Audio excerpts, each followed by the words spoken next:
Welcome, North Carolina Youth Academy coaches and directors. Here we are with our fall 2017 lesson plans.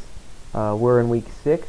It's the fall, or it officially has become fall, so it's the best time of year. The leaves are changing, weather's changing a bit. We transitioned in week 5 to recovery of the ball, and so now we're going to look at recovery of the ball in our attacking and middle thirds, or what we may reference as the attacking half.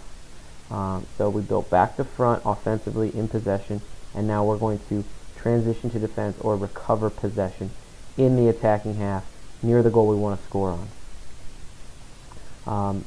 So when we look at the ways in which we get our sessions going, our topic is regain possession in the attacking half. We've got 5 W's, 5 visual cues and moments to reinforce.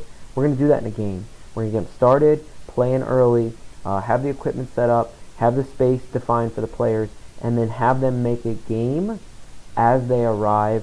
Your job, use some of these guided questions to work with individual players or groups in these intervals down here as they arrive, so that way they can get warmed up, they can experience the game, and they can reconnect with the sport that they love coming off of the weekend, and then you can infuse some of the topics related to your overall topic through the 5 W's.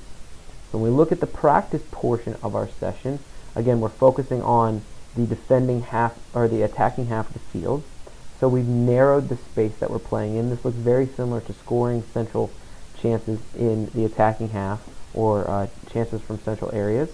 The reason we centralize it or we make it smaller is we're going to use the entire attacking half. That's a really big space.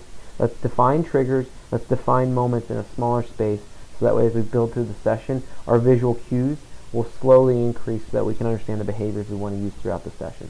So it's just a 5v5 exercise. We've got our front 5 here versus 5 players in red. They're going to the yellow goal. Our blues are going to the big goal. So if our blues score off of a steal, like a pass, we'll give them 1 point. But if they win possession in a tackle or dispossess a player and score, it's worth 3, because we want to incentivize those moments to win the 1v1 duel, and then that way hopefully those behaviors will happen more often in a smaller area, or we can reinforce the techniques to have those occur in the smaller area. And then as we look at expanding the space and expanding the numbers in our 7v7 play, it's the same type of scoring. So 1 point off of a pass from blue if they steal the ball, and then 3 points if they recover possession immediately from a stripping a player or in a tackle. All we did was add our 2 and our 3. Red is still attacking the yellow goals, the small counter goals, and then blue you're going to go on the big goal. And so hopefully you can infuse some of those 5 W's about what the triggers are. It's based on your personality as a coach. Do you force in? Do you force out? Is that subjective? Is it every time? Is it based on matchups? Is it based on field conditions?